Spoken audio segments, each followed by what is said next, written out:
So I work with the Institute for Diversity in the Arts. I've been here for, this is my 7th year now. The Institute for Diversity in the Arts has been here for 17 years. We are a program that puts students right at the intersection of arts and social justice and equity. And so we basically prepare students to move into the arts world and take up leadership there, to move the arts world to more equity. We do that through a very intensive kind of teaching and learning and practice type of program. We do research projects. Currently, we have a research project going on in East Palo Alto looking at the impact of hip-hop pedagogy, not just on the young people in the community, but on the entire community as a whole, and looking at it over a long period of time. And so that's culminating this year in November with a gigantic symposium that we're having, a global symposium looking at pedagogies and young people and pop culture. We also do a lot of events to gather students, the community, alumni. In recent years, we've done events around Ferguson, around social movements. Last year, we did something around the question of trauma and healing.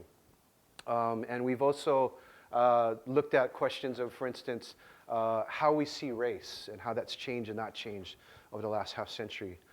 This year, we're looking at the spring quarter as being a series of events around how art can be used to build community and help facilitate reconciliation during times of chaos and turmoil. So we try to be topical. We try to be on point. And we do classes like this one. So I teach this class. It's called Can't Stop, Won't Stop, A History of the Hip Hop Arts. And I teach it like every 2 or 3 years. It's a lot of energy to teach. I'm not here primarily to teach, but I love to teach. And I have the opportunity to do it through comparative studies in race and ethnicity and through African American studies and through theater and performance studies. And so I do it because it's a beautiful thing to be able to light up young students around these types of questions. And so students come in and they think, well, I'm going to get a chance here to spend a whole quarter talking about whether Remy Ma or Nicki Minaj won the battle. And if you're not getting the references, don't worry, it's okay. But you know, they think that they're going to get in there and do that. It's okay because I'm rushing to keep up with it as well. I'm not young anymore. I'm post-young, and so that means that I do have to do a lot more work to keep up with the young, being post-young. And so I teach this course every 2 or 3 years, and they think they're going to come in and talk about Drake or Frank Ocean or whatever, and haha, I got you. For 10 weeks. And I use hip hop as a way to be able to get them into understanding how the US and the world has changed over the last half century, right? To look at the end of the 20th century and the beginning of the 21st century, the beginning of the new millennium, and the sort of big kinds of topical issues that they should be paying attention to as just, as the kids say, woke people of their generation, right? And so what I'm going to try to do is give you a very condensed version of that today in the short time that we have together. And then we can have a conversation and I can take more abuse for being from Cal. So here are the questions. And I don't know why. Oh, OK. Here we go. That we're going to try to talk about today. What does hip hop say about inequality and American geography right now? Why has hip-hop gone all around the world? And how is hip-hop both a place for memory and for prophecy? So I'm going to spend about half of the time here talking about the roots of hip-hop, right? The rise and the emergence of this cultural movement that becomes a social movement in a lot of ways. And then I'm going to fast forward into the present day. And so I know that there are ringers in the audience. I see DJ J. Period in the audience, who knows more about music than I can ever begin to imagine in like a fraction of a little part of my brain here. And I'm going to try to make sure that Jay is taken care of, as well as those of you who just wouldn't listen to hip hop unless your grandkids or your kids force you to do that. I'm going to try to bridge that gap and see if we can kind of make it there. The first thing, though, to say that I do is to start not from the beginning of recorded hip-hop history, recorded rap history, let's be specific. Anybody know what the first big rap record hit was except for Jay? Yes. Rapid The Rapper's Delight. Do you know what the year was? Yeah, you're good. You must be, did you work at KZSU or something? I did. Ah. Okay, I was at Calex, so yeah, great station. So 1979, and a lot of the histories of hip hop begin in 1979, but I think it's much more important to kind of place the rise of this particular movement in the beginning of the post-civil rights era. So we can take it all the way back to the mid-60s, and sort of the peak, actually, of the civil rights movement, the Black Power movement. So I often start the class with this particular image, just to throw the students off. And also to make a point. Anybody heard of the song All Right by Kendrick Lamar? Yeah, okay. It's a song that came out about 2 years ago, 3 years ago. It's all kind of blends in, right? Last week feels like a year ago. But it's a song that's basically sort of a new blues, right? It's a song in which, for most of the song, he is expressing the struggle of what it means to be a young black man living in South Los Angeles at this particular point. And that it brings him to a state of emotional immiseration, right? Almost a kind of a terror in a way, right? That he literally in the chorus is at the preacher's door, his knees are getting weak, his gun might blow, and then out of nowhere, he says, but we're gonna be all right. And so it became an anthem for young organizers and activists in the streets in 2015, 2016. This notion that you have a leap of imagination that you can make, right? And that this is done through sort of a collectivity. And so I bring this picture up because, and it's a picture of a Black Panther Party rally in the late 60s at the Infirmary Park in West Oakland, not far from where I live. And it's an image literally of people gathering, and at these rallies, of course, and I kind of blow students' minds with this, at these rallies, like you expect that there's going to be the political speeches and there's going to be the announcements of the programs, the free breakfast programs and the health programs and those kinds of things. But there's also a lot of music involved, right? The Grateful Dead got a lot of their first early gigs at the Black Panther parties. And there was a band called The Lumpin' that was a funk band. That was the Black Panther house band. And so a friend of mine, Davey D, who's a brilliant sort of local historian, was interviewing one of the dancers who used to go to these Black Panther rallies all the time. And so he's interviewing literally one of the folks that is there in the crowd, not one of the leadership of the Black Panthers. And the dancer was describing how the bands would get on stage after all these speeches and that kind of thing, and this crowd would open up, this sort of what hip-hoppers would call a cipher, and people would start dancing. They'd come out and they'd start doing these routines, which actually now have filtered into hip-hop dance through what we call West Coast funk styles, popping and locking. And in the West Coast, in the Kendrick Lamar video, you'll see a lot of examples of these very Bay Area styles, practiced by kids from East Palo Alto, actually. In this video, it was shot in Alameda by a person, a video director who's from Berkeley. Didn't go to Cal, but from Berkeley. And so he said, you know, the crowd would open up, they'd start doing these routines, and then people would jump in and start moving along, right? They'd just groove to the music.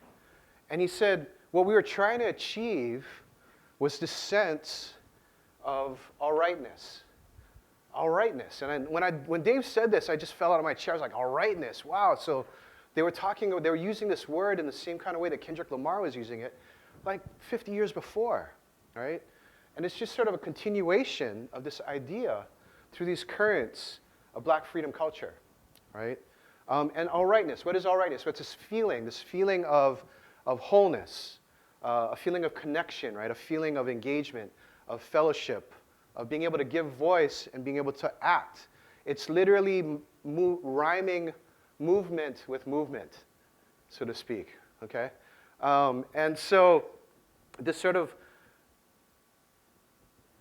of image is my way of kind of introducing students to the sort of roots of hip hop as a black freedom culture within the sort of long path of the black freedom movement, right? And the prophetic traditions of it. Now, I often pair that with this other idea that if you buff history, you get violence. And this is an idea that was advanced by a graffiti artist named Lee Quinones. And he was talking specifically about the buff, the Metropolitan Transit Authority, who in New York City, who in the 1980s would put the subway cars each night through an acid wash that was toxic, and that literally poured onto the sides of the subway cars to erase the graffiti, the spray paint graffiti that had been done that day. And so he was speaking about that particular buff, right? It was called the buff. But he was speaking metaphorically as well. If you buff history, you get violence. That if you suppress it here, it's like a balloon. It'll pop up somewhere else. If you suppress it here, it'll pop up somewhere else, right? That history always kind of comes back, and that this cycle of violence that maintains inequity is unsustainable, right? That it's always going to force another reckoning, right? Another cycle of crisis. A constant state of war. It requires a constant state of war, both a physical and a cultural type of war. Now, hip-hop, in this context, doesn't start as a way to answer all these questions. It starts out as kids just trying to have fun, right? Just trying to figure out how to pass the time, right? It's significant, though, that these are kids of the African diaspora, black and brown kids, black and Puerto Rican kids, in abandoned neighborhoods of New York City at a particular period in history, right? And so let's kind of take this right on up into New York City, into the Bronx in 1968, which is a moment of student unrest, youth unrest all around the world. But in the Bronx is a much different type of situation. What we have at that moment in the Bronx is massive abandonment. Half of the whites in the borough have left between 1960 and 1970, right? And the jobs have left as well to the suburbs, right? And with this, government decides to disinvest from the area, closing up schools, right? Shutting down social services. And on top of all that, they're deciding to basically build new infrastructures that bypass these neighborhoods and these people and these kids entirely. So this big mark that's kind of slashing across the middle here, it's a Cross Bronx Expressway, meant to get people from the suburbs of New Jersey to the suburbs of Queens in 15 minutes, which you can't do anymore, of course, because of traffic. But that was the idea at the time, right? This is the Bronx in 1968. And so what we see happening is, let's see, is in 1968, there's the return of the gangs to the Bronx, right? And this is a map of the gang clubhouses. And you can map this perfectly onto the path of destruction that happens to the housing stock, the apartment stock, that's going throughout the Bronx area and the South Bronx area in particular, right? Insurance companies are paying out to landowners who have figured out ways to quietly have their buildings destroyed so they can collect the money because they can't make enough on rent anymore. And so the gangs take up in these abandoned buildings in 1968. And this gang period kind of builds up, and people begin to fight each other. And the other thing to note here is that during this particular period, there's resegregation going on, right? And so the gangs that are on this side of the Bronx River, this is the Bronx River here, largely Puerto Rican-led. Gangs on this side, largely African-American-led. And so when the gangs are fighting, it's not just youth violence, it's not just poor people fighting against each other, it's also interracial violence that's happening as well. And so what happens is, in 1971, and actually maybe move this forward too fast, but in 1971, the gangs figure out how to get it together. They form a peace treaty. They form a very important peace treaty. What the peace treaty does is it changes the youth culture on a neighborhood level so that it's possible for these kids to come in 1973, Cindy Campbell, who wants to organize a back-to-school party, and her brother, Clive Campbell, becomes known as DJ Kool Herc, to begin a party scene in 1973, 2 years after the Gang Peace Treaty, that then transforms the Bronx and the whole world, so that I can be talking about this to you here in the 5th decade, 5 decades later almost, right, about this in a classroom at Stanford University. The shift that happened at a very local level, but it's had these huge, profound, universal impacts, I might say. And so what it did was it changed the status structures, the economies of status, from a situation in which kids needed to be in protective groups, in gangs, or affiliated with gangs in order to make sure that they're going to be safe on the streets, to a situation now where the streets were no longer dominated by these different territories. They could go out on the street, and people were trying to find places to gather. And so Cindy and Herc provided a place for them to gather with a new sound, a new vibe, a new feeling, a whole new thing in 1973. And so what we see is, literally, the map of the Bronx changing from what you were trying to know, like this is local knowledge, right? If you're a member of the Savage Nomads, you're trying to know that the Savage Skulls Clubhouse is 2 blocks away, right? Because you don't want to go there, right? To now, instead of places you want to avoid, places that you want to gather, right? Where people can come out, hear music, express their style.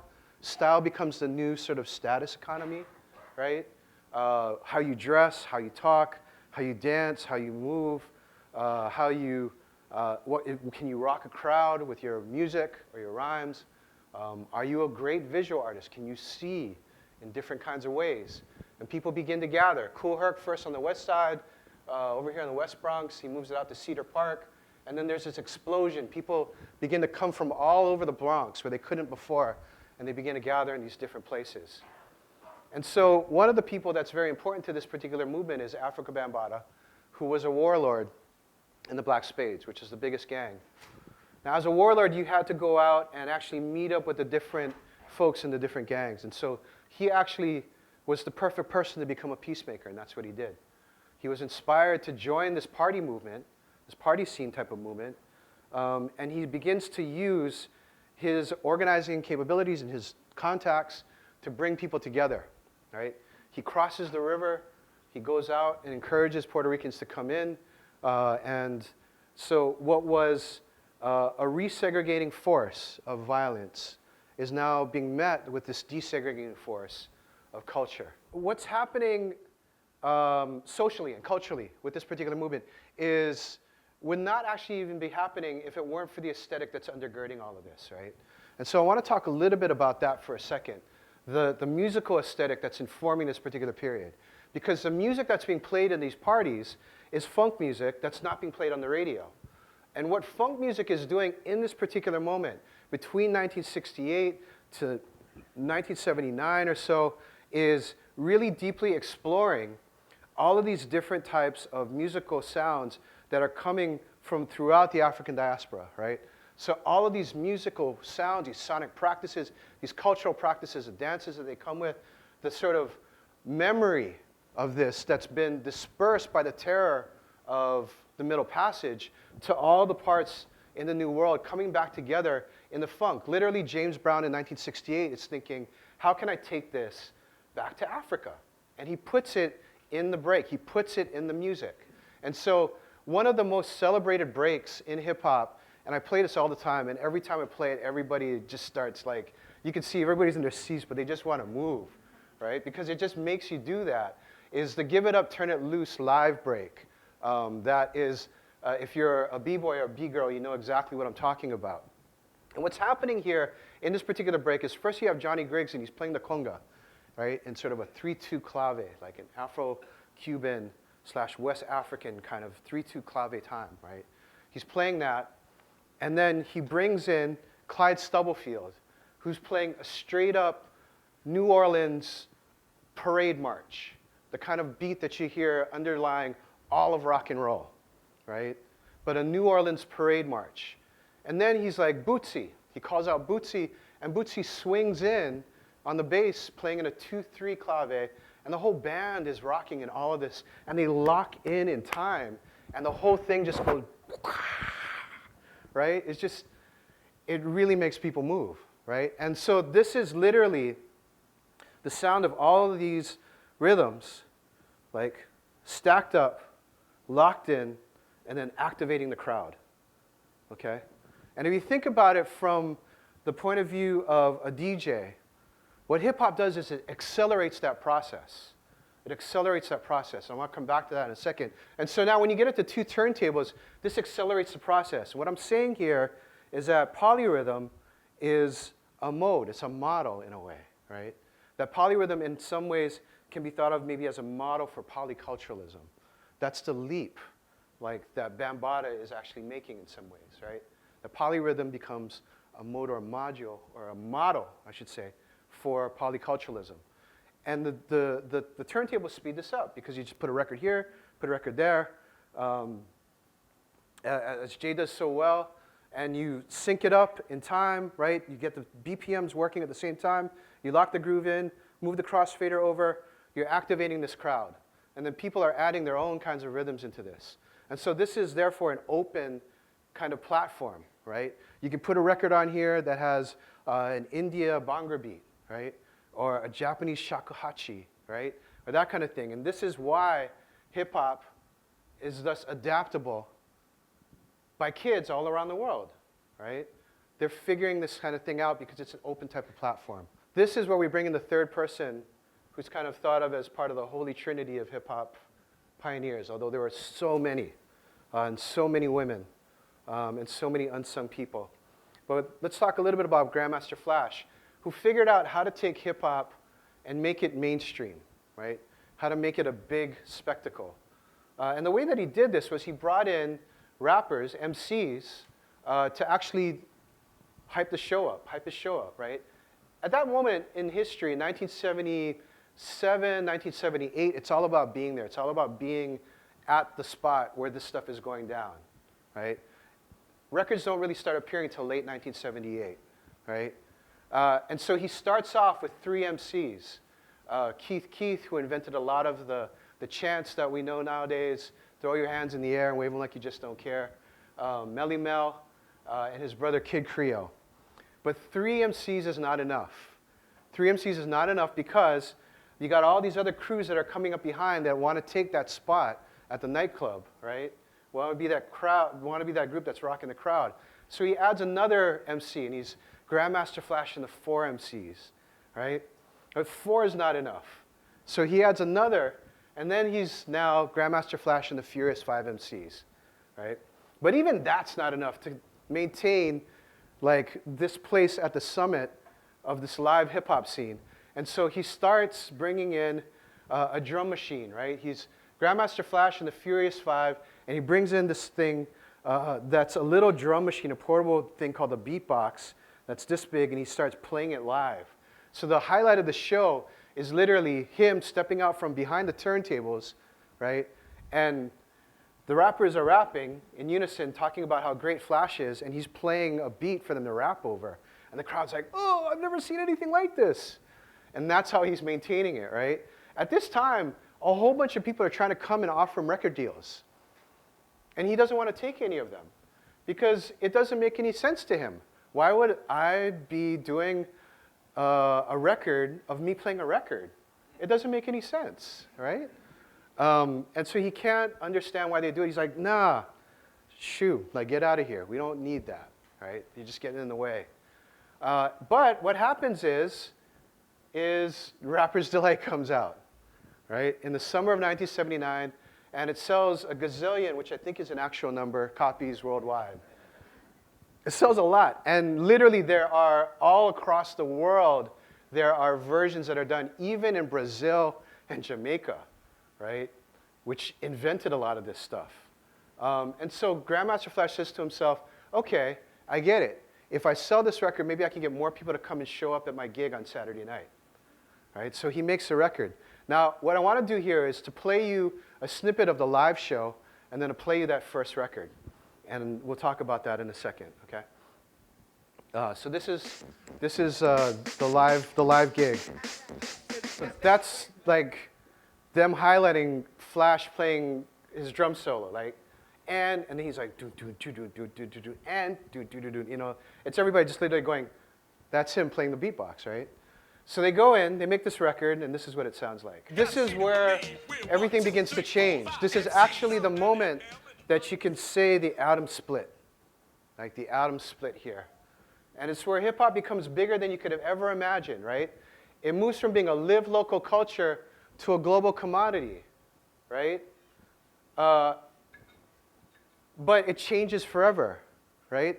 The whole economy that supported Flash, the whole social system that supported Flash is now being transformed overnight by this global commodity that hip hop has become, that rap has become, right? And so what we try to discuss then for the rest of the class is this tension between hip hop and community and hip hop as commodity, right? This is the kind of tension that we see playing out then through the rest of hip hop, and it makes hip hop incredibly contradictory to talk about.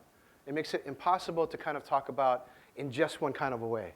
You always have to say, well, yes, this, but also this, right? It makes it impossible for one to be totally equivocal about any kind of point that one wants to make, I think.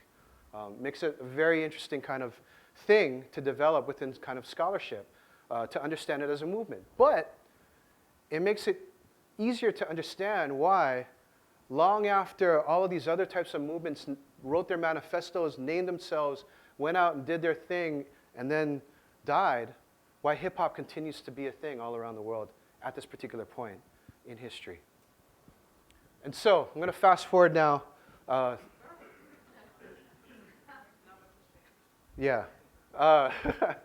Hip-hop, in 1982, begins to find its sort of social voice, right? In two records, Planet Rock by Afrika Bambaataa and the Soul Sonic Force, which is sort of this utopian vision of hip-hop as this place where the people of the world are coming together to dance. And in The Message by Grandmaster, Flash, and the Furious Five, which is actually not done by Flash or most of the Five, but just by Melly Mel and a studio producer. And there's a whole story around that I can get into. But it's trying to capture both the utopian ideals of a new generation coming of age, as well as the growing inequality that's about to become the main feature of this post-civil rights era. And then hip-hop accomplishes another major cultural desegregation moment in the mid-1980s. You have literally Rick Rubin and Russell Simmons figuring out how to cross over segregated radio, how to get the Beastie Boys heard on black radio and Run DMC heard on rock radio. And then by the end of the 80s, in conjunction with the rising student movements that are happening across the country, we start seeing the voices of artists like Public Enemy becoming a voice for the voiceless. And at this particular point, too, what they're doing is they're sort of remixing history, right? These are the images of Public Enemy kind of drawing upon images of Islam and the Nation of Islam in particular, and also referring back to James Brown's forgotten records, forgotten not by his fans, of course, but forgotten by the mainstream in a lot of respects, that James Brown was making statements about the prison-industrial complex in the early 1970s and bringing back that kind of imagery. Of course, KRS-One, right? Boogie Down Productions, bringing Malcolm X back as an icon for the hip-hop generation. 1989 is when the buff happens, right? And 1989 is a very interesting year in hip-hop for so many reasons. I could spend actually 2 lectures on 1989 in and of itself, but I just wanted to note that this is a year that the buff happens, and the politics, the cultural politics of hip-hop movement begin to shift, and they shift to the West, right? And so I'm going to play some of these images here from Charles Burnett's Killer of Sheep, and you might notice actually in here the album cover to Mos Def's The Ecstatic. What we're seeing is literally these goods passing through the Watts area, just like the Cross Bronx Expressway was taking people from somewhere to somewhere else, and people in the middle are getting bypassed. This is the development of the gangs that happen in the wake of post-industrialization and deindustrialization. 1972, these are the gang territories. They've spread by 1978 and 1996. And again, this will map perfectly onto any map of job losses that you would want to look at from that particular period. And so state violence is ramped up in this particular period.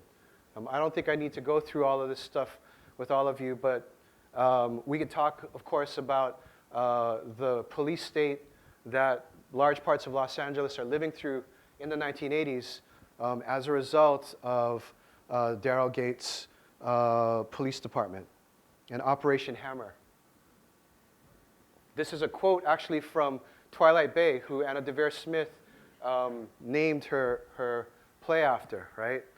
And this is the music of NWA coming to the forefront, something much coarser, something much more intense. Now, one of the things that is often lost in this is that the day before the riots jumped off, there was a huge gang peace treaty, probably the largest gang peace treaty ever formed anywhere in history.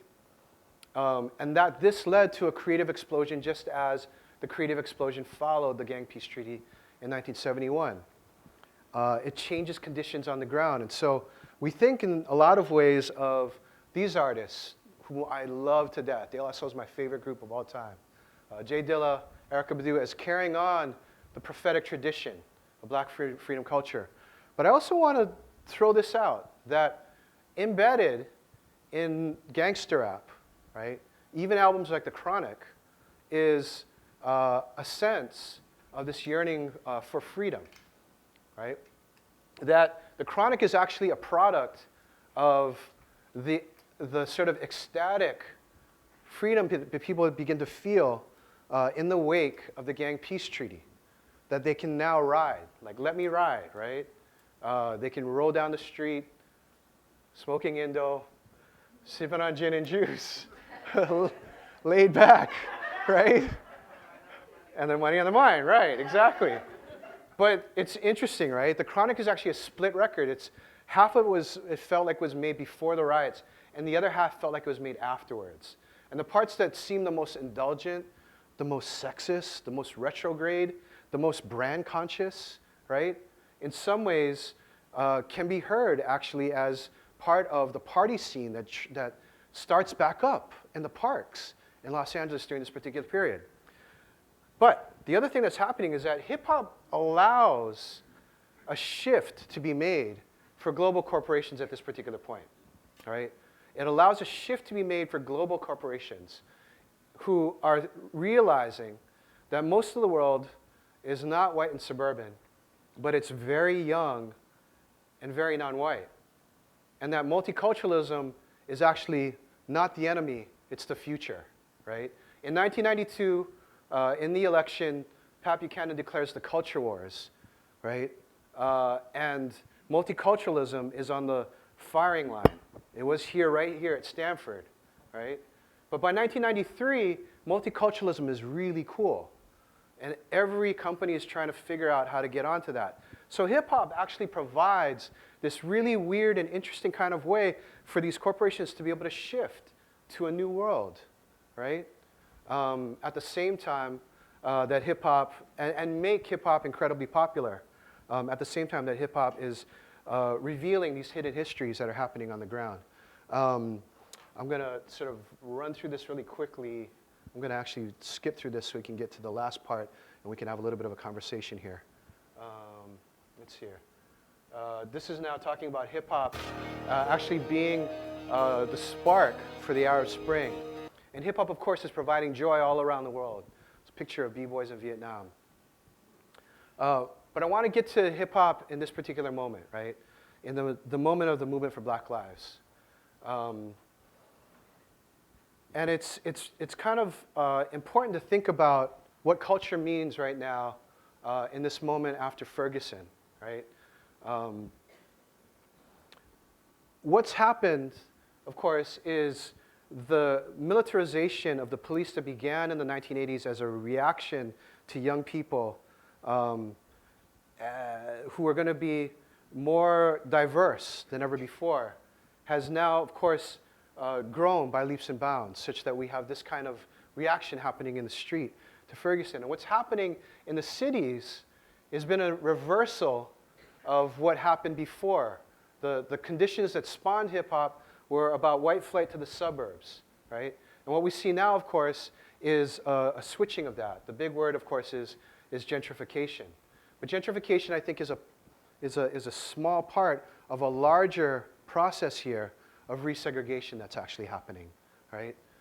So that what we can see here in this map of St. Louis is neighborhoods, East St. Louis over here, that have never been desegregated, right? And North St. Louis over here. And then these neighborhoods here in the county that were desegregated and then quickly resegregated, right? And so hip-hop is needing to kind of respond to and address this particular kind of moment in terms of the shift in conditions that's happening on the ground. And so this, I think, is what creates the seeds for new young artists like Kendrick Lamar, who are seeking to reaffirm blackness, to point out what's happening with the continuing cycle of violence, to bridge generations, to try to find positive types of solutions, and to call out the unresolved problems that we've had around segregation and resegregation. What we see actually in other ways, though, is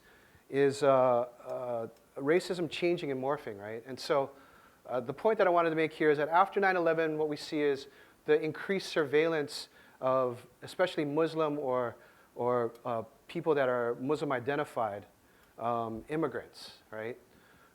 And in that process, the databases that people are using, that the state is using, are databases that were built up during the 1980s to contain young people of color. And so after 9/11, what we see is the increasing spread of state surveillance across all of these different types of maps and communities. One of the things, and I want to point this out maybe as a last contradiction here, that's really interesting to me is I lived in Brooklyn in 2001. And there are neighborhoods there that were largely Pakistani or Muslim, near to where what would become the Barclays Center came up. And a lot of these communities are no longer there. And in fact, Jay-Z was one of the part owners of the Barclays Center, right? And so the question becomes, well, what was his or what is his responsibility in this particular moment to be able to call attention to these questions of state violence? So literally, the neighborhoods just over here on this side of 4th Avenue, right? All these folks rounded up, deported. And at the same time, you have Lemonade, right? That's offering, in this particular moment, a different model, in some ways, of thinking about how we can be as a society. Offering up this sort of tale of infidelity and betrayal and reconciliation as maybe even a model for a larger social reconciliation that might be possible. And in that sense, echoing not only Kendrick Lamar, but people like James Baldwin, right? And so thinking about hip-hop in all of these different kinds of ways makes everything very, very complicated. I'm going to stop here and just say that I'm feeling all right now. And I'm glad you came.